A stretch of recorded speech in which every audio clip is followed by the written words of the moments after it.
नमस्कार प्रिय मित्रों। श्रीमद् भगवत गीता के इस बहुमूल्य ज्ञान सागर में गोता लगाने से पहले आपसे एक छोटा सा अनुरोध है कि यदि आपने अभी तक हमारे चैनल को सब्सक्राइब नहीं किया है तो कृपया इसे सब्सक्राइब करें और साथ ही घंटी के आइकन को दबाकर ऑल पर सेट करें। हम आपके लिए इसी तरह के ज्ञानवर्धक, प्रेरणादायक और जीवन को दिशा देने वाले वीडियोस इस चैनल पर निरंतर लाते रहते हैं।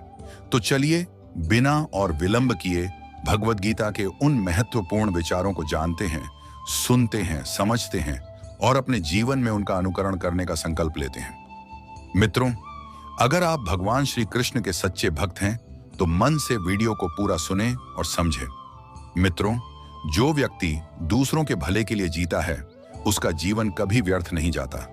जैसे एक पेड़ अपने फल और छाया से दूसरों का भला करता है, वैसे ही इंसान का सच्चा उद्देश्य भी दूसरों की मदद करना और उनके जीवन को बेहतर बनाना है। स्वार्थी जीवन अंततः निरर्थक और असंतोषजनक होता है, परंतु जो व्यक्ति अपने जीवन को दूसरों की भलाई, परोपकार और सेवा के लिए समर्पित कर देता है, उसका जीवन अत्यंत सार्थक और सफल माना जाता है। ऐसा जीवन कभी व्यर्थ नहीं जाता, क्योंकि वह समाज पर एक सकारात्मक छाप छोड़ता है। जैसे एक फलदार वृक्ष बिना किसी अपेक्षा के अपने मीठे फल यात्रियों को देता है, अपनी शीतल छाया प्रदान करता है, अपनी लकड़ी से ईंधन और आश्रय देता है और इस प्रकार निरंतर दूसरों का भला करता है, उसी प्रकार मनुष्य जीवन का भी सच्चा उद्देश्य केवल अपनी इच्छाओं की पूर्ति करना नहीं, बल्कि अपनी क्षमताओं का उपयोग करके दूसरों की मदद करना, उनके दुखों को कम करना और उनके जीवन को बेहतर बनाने का प्रयास करना है। सेवा और परोपकार में ही जीवन की वास्तविक सार्थकता है। हर बीज के भीतर एक वृक्ष बनने की क्षमता होती है, बस उसे सही समय और परिस्थितियों की जरूरत होती है। वैसे ही हर इंसान में असीम संभावनाएं होती हैं। खुद पर विश्वास और लगातार प्रयास से ही हम अपनी असली क्षमता तक पहुंच सकते हैं। एक छोटा सा बीज देखने में कितना साधारण लगता है, परंतु उसके भीतर एक विशाल वृक्ष बनने की पूरी क्षमता छिपी होती है। यदि उसे सही मिट्टी, पानी, हवा और प्रकाश मिले तो वह अपनी इस क्षमता को साकार कर सकता है। ठीक इसी प्रकार प्रत्येक मनुष्य के भीतर भी असीम शक्तियां और संभावनाएं छिपी होती हैं। हम सब ईश्वर के अंश हैं और ईश्वर की सारी शक्तियां बीज रूप में हमारे अंदर विद्यमान हैं। आवश्यकता है उन्हें पहचानने की, उन पर विश्वास करने की और उन्हें विकसित करने के लिए निरंतर प्रयास करने की। यदि हम आत्मविश्वास रखें और आलस्य त्याग कर लगातार सही दिशा में प्रयास करते रहें तो हम अपनी कल्पना से भी परे उपलब्धियां हासिल कर सकते हैं, अपनी असली क्षमता तक पहुंच सकते हैं। श्री कृष्ण कहते हैं, जीवन का असली आनंद कर्म में है, परंतु यह तभी संभव है जब हम अपने कर्तव्यों को स्वार्थ से मुक्त होकर पूर्ण समर्पण के साथ निभाते हैं। आत्मा का संतोष ही सच्चा सुख है। जीवन का आनंद केवल निष्क्रिय बैठे रहने या भोग विलास में नहीं है। श्री कृष्ण के अनुसार जीवन का वास्तविक आनंद कर्म करने में है, अपने कर्तव्यों का पालन करने में है, अपनी क्षमताओं का उपयोग करने में है। परंतु यह आनंद हमें तभी मिलता है जब हम कर्म को स्वार्थ, अहंकार और फल की आसक्ति से मुक्त होकर करते हैं। जब हम अपने कर्तव्यों को केवल कर्तव्य समझकर पूरी निष्ठा और समर्पण के साथ ईश्वर को अर्पित करते हुए निभाते हैं, तभी हमें कर्म का दिव्य आनंद प्राप्त होता है। इस प्रकार के कर्म से जो आत्मा को गहरा संतोष मिलता है, वही सच्चा और स्थायी सुख है। बाहरी सुख तो क्षणिक और नाशवान है, परंतु आत्मा का संतोष ही अक्षय निधि है। जब हम अपने डर का सामना करते हैं तभी हमें यह एहसास होता है कि वह उतना बड़ा नहीं था जितना हमने सोचा था। डर केवल हमारी सोच में होता है। जैसे अंधकार को केवल एक दीपक दूर कर सकता है, वैसे ही आत्मविश्वास हर डर को खत्म कर देता है। डर एक नकारात्मक भावना है जो हमें आगे बढ़ने से रोकती है, हमें कमजोर बनाती है। अक्सर हम जिस चीज से डरते हैं वह वास्तव में उतनी भयानक नहीं होती जितना हमारा मन उसे बना देता है। डर का असली निवास हमारी सोच में, हमारी कल्पना में होता है। जब हम हिम्मत करके अपने डर का सामना करते हैं तो हमें अक्सर पता चलता है कि वह केवल एक भ्रम था, एक परछाई थी। जैसे घने अंधकार को दूर करने के लिए केवल एक छोटा सा दीपक ही काफी होता है, उसी प्रकार हमारे मन के गहरे डरों को खत्म करने के लिए आत्मविश्वास रूपी दीपक ही पर्याप्त है। जब हम अपनी क्षमताओं पर विश्वास करते हैं और साहस के साथ आगे बढ़ते हैं तो डर अपने आप गायब हो जाता है। हर मुश्किल समय के बाद एक बेहतर समय आता है। जैसे बारिश के बाद इंद्रधनुष निकलता है, वैसे ही कठिन समय हमारे जीवन को नई दिशा देने के लिए आता है। हमें केवल धैर्य और विश्वास बनाए रखना चाहिए। जीवन में सुख और दुख, अच्छा समय और बुरा समय, धूप और छांव का चक्र चलता रहता है। कोई भी स्थिति स्थायी नहीं होती।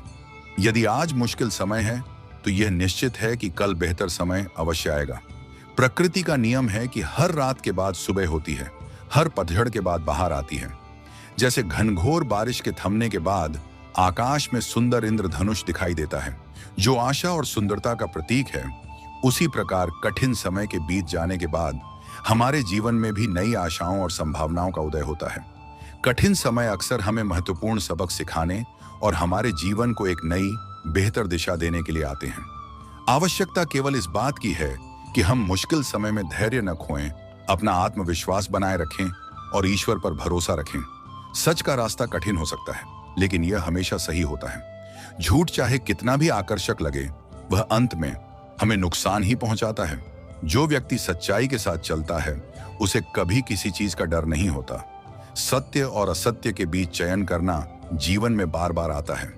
सत्य का मार्ग अक्सर कठिन, चुनौतीपूर्ण और कम आकर्षक लगता है।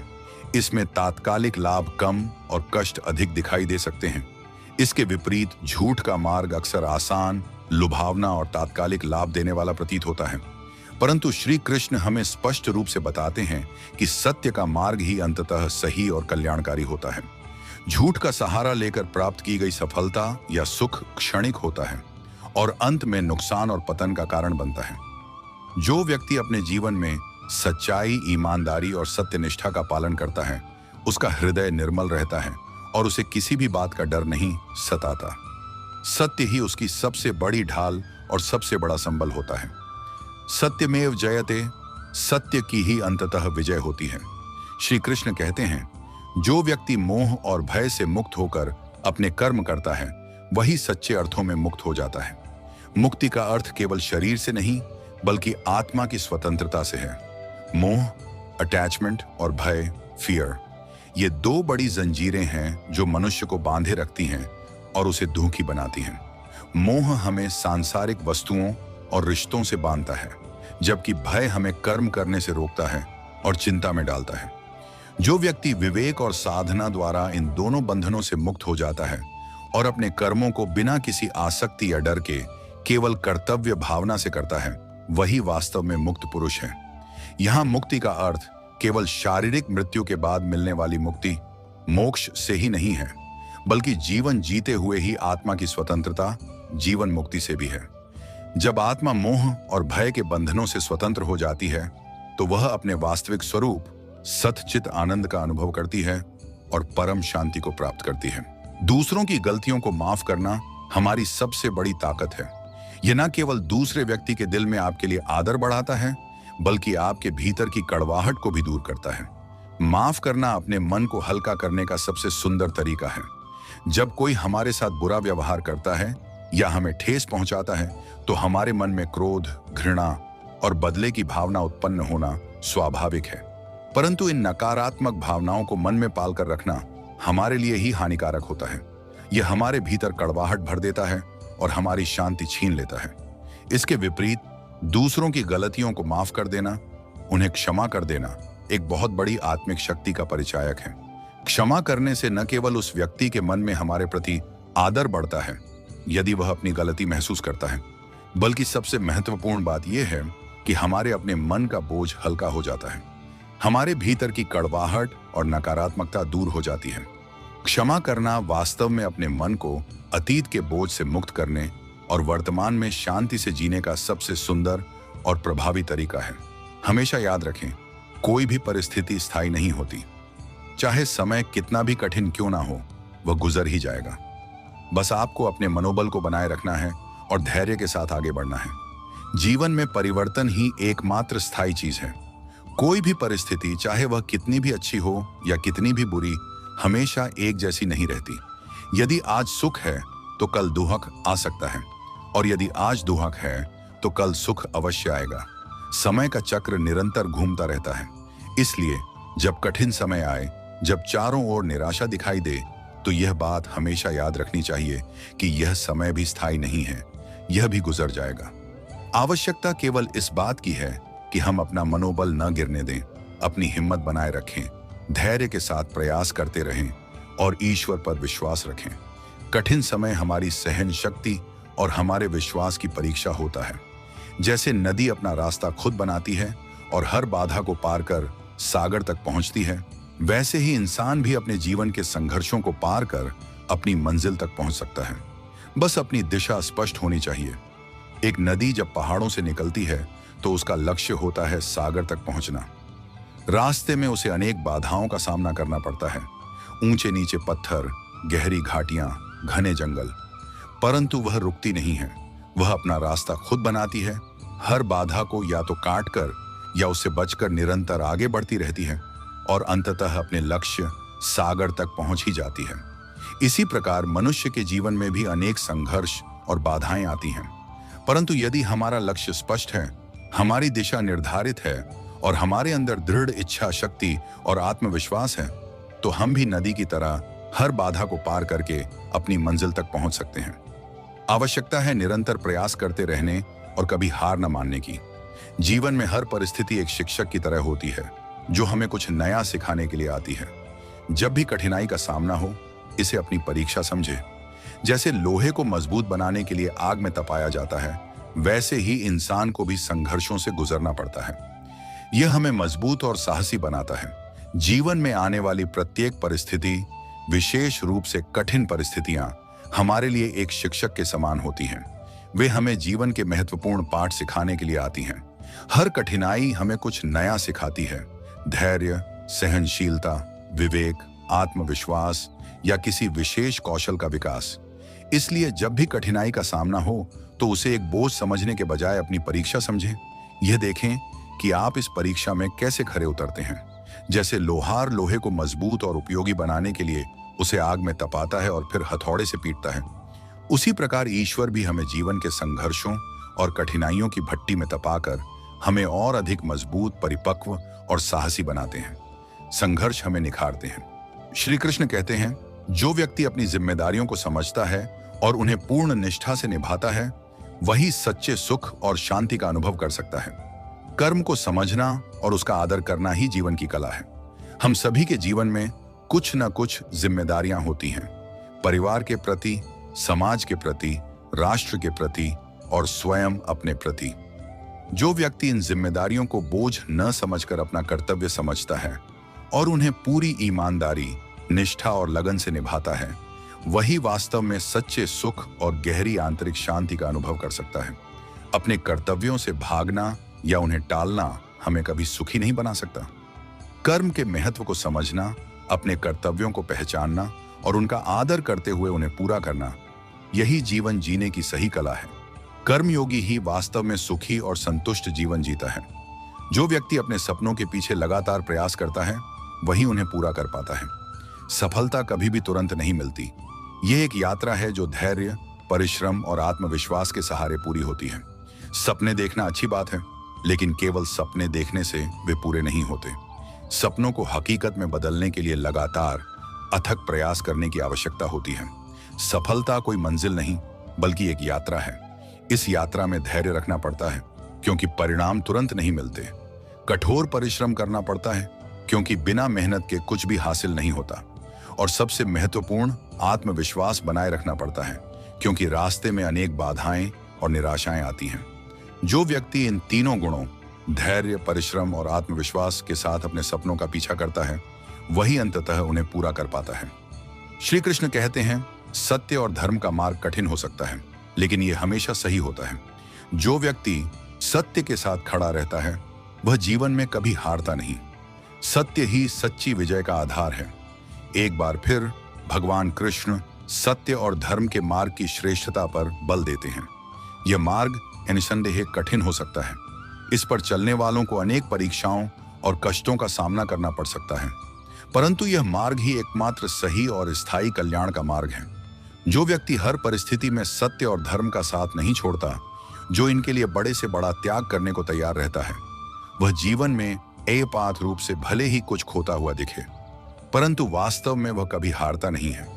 उसकी अंतरात्मा हमेशा शांत और मजबूत रहती है और अंततः उसी की नैतिक और आध्यात्मिक विजय होती है। सत्य ही सभी सच्ची विजयों का आधार है। दूसरों के प्रति दयालु बने, क्योंकि हर व्यक्ति अपने जीवन के संघर्ष से गुजर रहा है। जैसे एक दीपक अंधकार में प्रकाश फैलाता है, वैसे ही आपकी दया और सहानुभूति किसी के जीवन में रोशनी ला सकती है। हमें यह याद रखना चाहिए कि हम केवल अकेले ही संघर्ष नहीं कर रहे हैं। दुनिया में हर व्यक्ति किसी न किसी प्रकार के संघर्ष, दुहक या चिंता से गुजर रहा है, भले ही वह बाहर से कितना भी खुश क्यों न दिखाई दे। इसलिए हमें दूसरों के प्रति कठोर या निर्णय लेने वाले होने के बजाय दयालु और सहानुभूतिपूर्ण होना चाहिए। हमारी थोड़ी सी दया, हमारे थोड़े से प्रेमपूर्ण शब्द, हमारी थोड़ी सी मदद किसी निराश या दुखी व्यक्ति के जीवन में आशा और प्रकाश की किरण ला सकती है। जैसे एक छोटा सा दीपक भी घने अंधकार को दूर करने की क्षमता रखता है, उसी प्रकार हमारी दया और सहानुभूति भी किसी के जीवन के अंधकार को कम कर सकती है और उसे नई उम्मीद दे सकती है। करुणा एक महान मानवीय गुण है। हर गिरावट हमें दो विकल्प देती है, या तो हम वहीं पड़े रहें या अपनी गलतियों से सीख कर उठे और आगे बढ़े। जीवन में वही लोग सफल होते हैं जो गिरकर उठने की ताकत रखते हैं। जीवन में गिरना, असफल होना या गलती करना स्वाभाविक है। कोई भी व्यक्ति हमेशा सफल नहीं होता। महत्वपूर्ण यह नहीं है कि हम गिरे, बल्कि महत्वपूर्ण यह है कि गिरने के बाद हम क्या करते हैं। हर गिरावट हमें दो रास्ते दिखाती है। पहला, वहीं पड़े रहना, निराश हो जाना, हार मान लेना, और दूसरा, अपनी गलतियों से सबक लेना, धूल झाड़कर फिर से उठ खड़ा होना और दूने उत्साह के साथ आगे बढ़ना। जीवन में वही लोग वास्तव में सफल और महान बनते हैं जो दूसरा रास्ता चुनते हैं। जिनमें गिरकर फिर से उठने की ताकत और जज्बा होता है, वही अंततः अपनी मंजिल तक पहुंचते हैं। असफलता केवल एक अल्प विराम है, पूर्ण विराम नहीं। श्री कृष्ण कहते हैं, मनुष्य का सबसे बड़ा शत्रु उसका अपना अहंकार है। जब वह अहंकार को त्याग कर अपने कर्तव्यों का पालन करता है, तभी वह सच्चे ज्ञान और शांति का अनुभव करता है। मनुष्य के सभी शत्रुओं में सबसे प्रबल और सबसे सूक्ष्म शत्रु उसका अपना अहंकार, ईगो है। यह मैं और मेरा का भाव ही सभी संघर्षों, विवादों और दुखों की जड़ है। अहंकार हमें दूसरों से श्रेष्ठ समझने पर मजबूर करता है, हमें अपनी गलतियों को स्वीकार नहीं करने देता और हमें ईश्वर से दूर रखता है। जब व्यक्ति इस अहंकार को त्याग देता है, विनम्रता धारण करता है और अपने कर्तव्यों का पालन केवल ईश्वर की सेवा या अपना धर्म समझकर करता है, तभी उसे सच्चे आत्मज्ञान और परम शांति का अनुभव होता है। अहंकार का त्याग ही आध्यात्मिक उन्नति की पहली सीढ़ी है। हर बीज में एक विशाल वृक्ष बनने की क्षमता होती है, बस उसे सही समय और परिस्थितियां मिलनी चाहिए। वैसे ही हर इंसान में असीम संभावनाएं होती हैं। मेहनत और आत्मविश्वास से आप अपनी सीमाओं से परे जा सकते हैं। यह उपमा पहले भी आ चुकी है और यह अत्यंत महत्वपूर्ण है। हर मनुष्य के भीतर ईश्वर ने असीम शक्तियां और क्षमताएं दी हैं। हम अपनी वर्तमान सीमाओं से कहीं अधिक करने में सक्षम हैं। आवश्यकता केवल अपनी इन छिपी हुई संभावनाओं को पहचानने, उन पर विश्वास करने और उन्हें विकसित करने के लिए सही दिशा में मेहनत करने की है। यदि हम आत्मविश्वास के साथ दृढ़ संकल्प लेकर प्रयास करें, तो हम अपनी बनाई हुई सीमाओं को तोड़कर आश्चर्यजनक उपलब्धियां हासिल कर सकते हैं। रात के बाद सुबह का आना तय है। चाहे वक्त कितना भी कठिन हो, समय हमेशा बदलता है। बस आपको अपने धैर्य और विश्वास को बनाए रखना है। यह प्रकृति का शाश्वत नियम है कि कोई भी स्थिति हमेशा एक जैसी नहीं रहती। यदि आज रात है, घना अंधकार है, तो यह निश्चित है कि कल सुबह होगी, सूरज निकलेगा और प्रकाश फैलेगा। इसी प्रकार जीवन में यदि आज कठिन समय है, परेशानियां हैं, निराशा है, तो यह भी निश्चित है कि यह समय बदलेगा और अच्छा समय अवश्य आएगा। आवश्यकता केवल धैर्य रखने की है, अपना विश्वास बनाए रखने की है और सकारात्मक सोच के साथ प्रयास करते रहने की है। समय हर घाव को भर देता है और हर मुश्किल का हल निकाल देता है। सच्चाई का मार्ग मुश्किल जरूर होता है, लेकिन अंत में वही हमें सच्ची खुशी और शांति देता है। जो व्यक्ति इस मार्ग पर चलता है, वह हमेशा विजय होता है। सत्य के मार्ग पर चलने में अनेक कठिनाइयां आ सकती हैं, परीक्षाएं देनी पड़ सकती हैं, तात्कालिक नुकसान उठाना पड़ सकता है, लेकिन यह मार्ग ही अंततः हमें सच्ची, स्थायी खुशी और गहरी आत्मिक शांति प्रदान करता है। झूठ और अधर्म के मार्ग पर चलकर प्राप्त की गई खुशी और सफलता क्षणिक और भ्रामक होती है और अंत में दुख और पतन का कारण बनती है। जो व्यक्ति हर परिस्थिति में सच्चाई और धर्म का दामन थामे रहता है वही वास्तव में विजयी होता है, क्योंकि उसकी अंतरात्मा हमेशा उसे सही मार्ग दिखाती है और ईश्वर का आशीर्वाद उसके साथ रहता है। श्री कृष्ण कहते हैं, मनुष्य का सबसे बड़ा बल उसका विश्वास है। जब आप खुद पर विश्वास करते हैं तो कोई भी लक्ष्य असंभव नहीं रहता। विश्वास ही आपकी सच्ची शक्ति है। मनुष्य की सबसे बड़ी ताकत न तो उसका शारीरिक बल है, न उसकी बुद्धि और न ही उसका धन। उसकी सबसे बड़ी ताकत है उसका आत्मविश्वास, उसका स्वयं पर और ईश्वर पर विश्वास। जब व्यक्ति को अपनी क्षमताओं पर दृढ़ विश्वास होता है तो उसके लिए कोई भी लक्ष्य असंभव नहीं रह जाता। विश्वास पहाड़ों को भी हिला सकता है। यही विश्वास उसकी सच्ची आंतरिक शक्ति है, जो उसे बड़ी से बड़ी चुनौतियों का सामना करने और असंभव को संभव बनाने की ऊर्जा प्रदान करता है। आत्मविश्वास के बिना बड़ी सफलता प्राप्त करना संभव नहीं है। हमेशा यह याद रखें कि जो कुछ भी हमारे जीवन में होता है वह हमारे भले के लिए ही होता है। समय के साथ हर मुश्किल का समाधान मिल जाता है, बस हमें उस पर भरोसा करना चाहिए।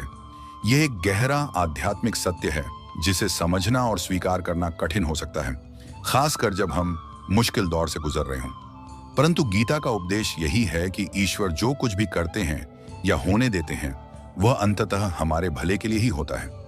हो सकता है कि हमें तात्कालिक रूप से कष्ट या हानि दिखाई दे, लेकिन उसके पीछे कोई गहरा उद्देश्य या सबक छिपा होता है जो भविष्य में हमारे लिए लाभदायक सिद्ध होता है।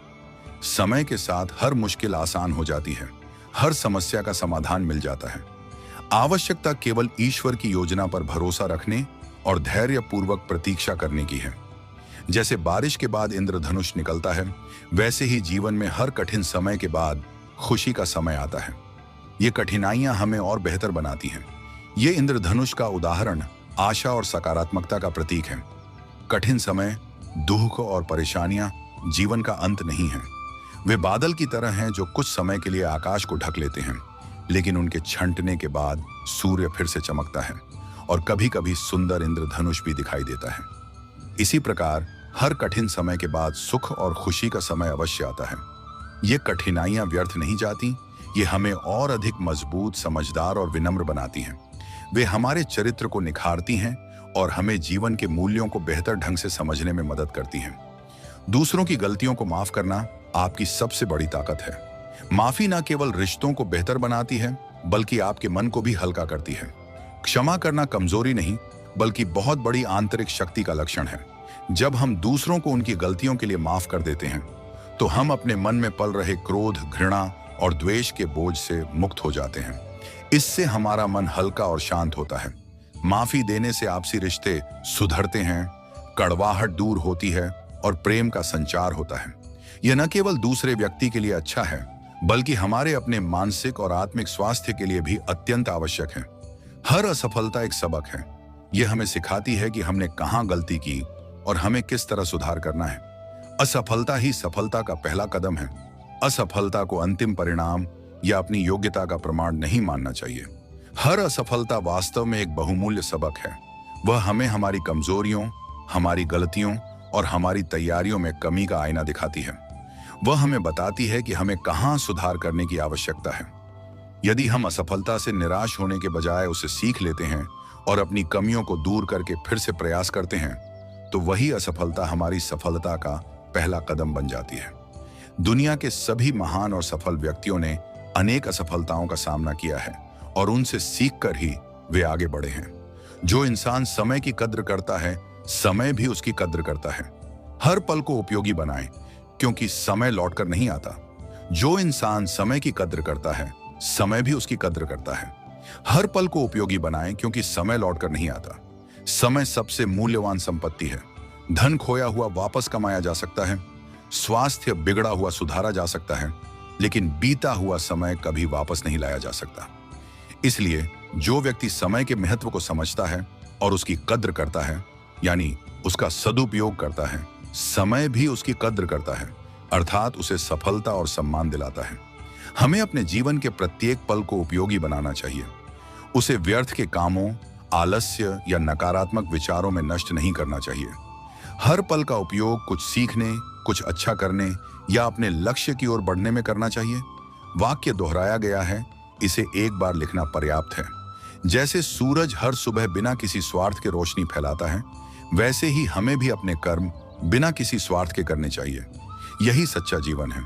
सूर्य प्रतिदिन बिना किसी अपेक्षा या भेदभाव के अपनी रोशनी और ऊर्जा पूरी पृथ्वी पर फैलाता है, जिससे जीवन संभव होता है। यह निस्वार्थ सेवा का सर्वश्रेष्ठ उदाहरण है। इसी प्रकार हमें भी अपने कर्मों को, अपने कर्तव्यों को बिना किसी स्वार्थ या फल की आसक्ति के केवल सेवा भाव से या अपना धर्म समझकर करना चाहिए। दूसरों से बदले में कुछ पाने की अपेक्षा किए बिना देना सीखना चाहिए। यही सच्चा, सार्थक और आध्यात्मिक जीवन जीने का तरीका है। जीवन का हर क्षण एक अवसर है। चाहे परिस्थिति कितनी भी कठिन क्यों ना हो, ये हमें कुछ नया सिखाने के लिए आती है। जब हम कठिन समय का सामना करते हैं तो हमारे भीतर की ताकत और संकल्प जागता है। ये वही समय होता है जब हम अपने चरित्र और आत्मा को पहचानते हैं। जीवन का प्रत्येक क्षण एक नया अवसर लेकर आता है, कुछ सीखने का, कुछ करने का, खुद को बेहतर बनाने का। परिस्थितियां चाहे कितनी भी कठिन क्यों ना हो, वे भी अपने साथ कोई ना कोई अवसर या सबक छिपाए रखती हैं। कठिन समय विशेष रूप से हमारे भीतर छिपी हुई शक्तियों को जगाने का काम करता है। जब हम चुनौतियों का सामना करते हैं तो हमारा संकल्प दृढ़ होता है, हमारी सहनशक्ति बढ़ती है और हम अपनी वास्तविक क्षमताओं को पहचान पाते हैं। कठिन समय ही हमारे चरित्र की असली परीक्षा होती है और हमारी आत्मा को निखारने का अवसर प्रदान करता है। श्री कृष्ण कहते हैं, कर्म के बिना जीवन का कोई अर्थ नहीं है। मनुष्य को अपने कर्म के प्रति समर्पित रहना चाहिए और फल की चिंता छोड़ देनी चाहिए। जब तुम निष्काम भाव से कर्म करते हो तो जीवन का असली आनंद तुम्हें मिलता है। कर्म जीवन का अनिवार्य अंग है। कर्म के बिना जीवन संभव ही नहीं है, शरीर का निर्वाह भी नहीं हो सकता। इसलिए कर्म से भागना या कर्म का त्याग करना संभव नहीं है और न ही उचित है। मनुष्य को अपने वर्ण और आश्रम के अनुसार निर्धारित कर्तव्यों, कर्म के प्रति पूरी तरह समर्पित रहना चाहिए, परंतु कर्म करते समय उसके फल की चिंता या आसक्ति नहीं रखनी चाहिए। फल देना ईश्वर के हाथ में है, हमारा अधिकार केवल कर्म करने में है। जब हम फल की चिंता त्याग कर निष्काम भाव से केवल कर्तव्य पालन के लिए कर्म करते हैं, तभी हमें कर्म का बंधन नहीं लगता और हमें जीवन का वास्तविक आनंद और शांति प्राप्त होती है। सफलता कभी भी रातों रात नहीं मिलती। यह धैर्य, परिश्रम और निरंतर प्रयास की मांग करती है। जैसे एक कुम्हार अपनी मिट्टी को बार बार आकार देता है, वैसे ही हमें भी अपने सपनों को सच करने के लिए लगातार कोशिश करनी होती है। सफलता एक धीमी और क्रमिक प्रक्रिया है। इसमें शॉर्टकट नहीं होते। इसके लिए धैर्य रखना पड़ता है क्योंकि परिणाम आने में समय लगता है। कठोर परिश्रम करना पड़ता है क्योंकि बिना मेहनत के कुछ नहीं मिलता। और निरंतर प्रयास करते रहना पड़ता है क्योंकि एक दो बार के प्रयास से काम नहीं बनता। जैसे एक कुम्हार मिट्टी के लोंदे को चाक पर रखकर बार बार घुमाता है, उसे हाथों से संभालता है, पानी लगाता है और तब जाकर उसे सुंदर बर्तन का आकार दे पाता है।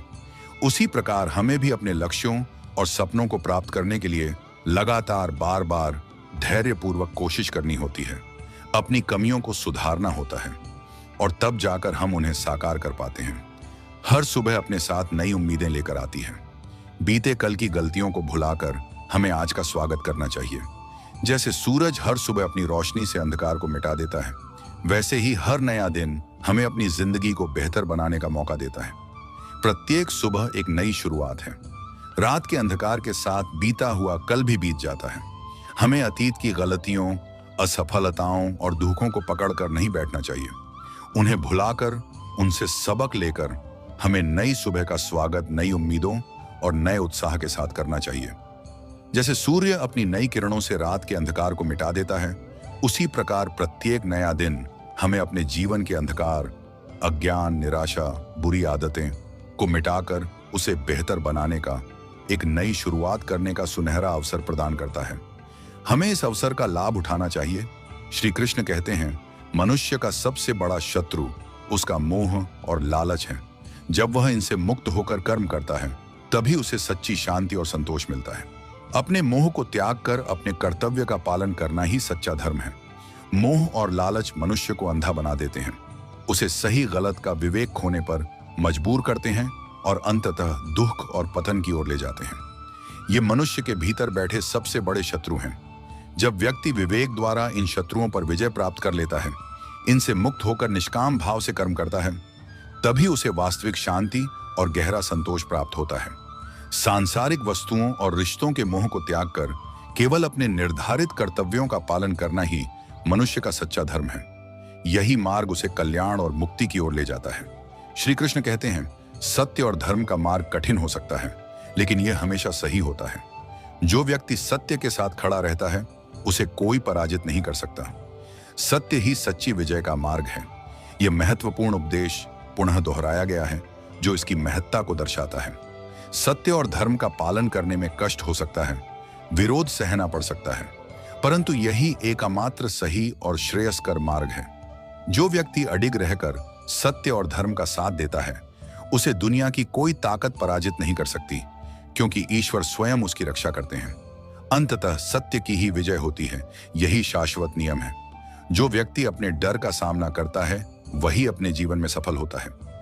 डर केवल हमारी सोच में होता है। जब हम इसे चुनौती देते हैं, तो हमें एहसास होता है कि यह उतना बड़ा नहीं था जितना हमने सोचा। डर प्रगति में सबसे बड़ी बाधा है। यह हमें प्रयास करने से रोकता है, परंतु जो व्यक्ति साहस करके अपने डर का सामना करता है, उसे चुनौती देता है, वही जीवन में सफल हो पाता है। अक्सर डर केवल हमारी कल्पना की उपज होता है। वास्तविकता उतना भयानक नहीं होती। जब हम डर का सामना करते हैं, तो वह कमजोर पड़ जाता है और हमें अपनी आंतरिक शक्ति का एहसास होता है। आत्मविश्वास और साहस से हर डर पर विजय प्राप्त की जा सकती है। जीवन में धैर्य ही सबसे बड़ा गुण है। जो व्यक्ति धैर्य के साथ हर परिस्थिति का सामना करता है, वह हर लक्ष्य को प्राप्त कर सकता है। जैसे बीज को वृक्ष बनने में समय लगता है, वैसे ही हमारी मेहनत का फल भी समय के साथ मिलता है। धैर्य एक अत्यंत महत्वपूर्ण सद्गुण है। जीवन में सफलता प्राप्त करने के लिए, कठिनाइयों का सामना करने के लिए और कर्मों के फल की प्रतीक्षा करने के लिए धैर्य अनिवार्य है।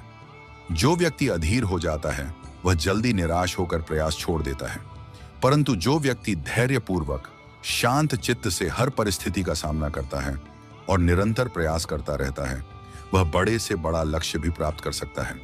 जैसे बीज को वृक्ष बनने और फल देने में वर्षों लग जाते हैं, उसी प्रकार हमारी मेहनत और अच्छे कर्मों का फल मिलने में भी समय लग सकता है।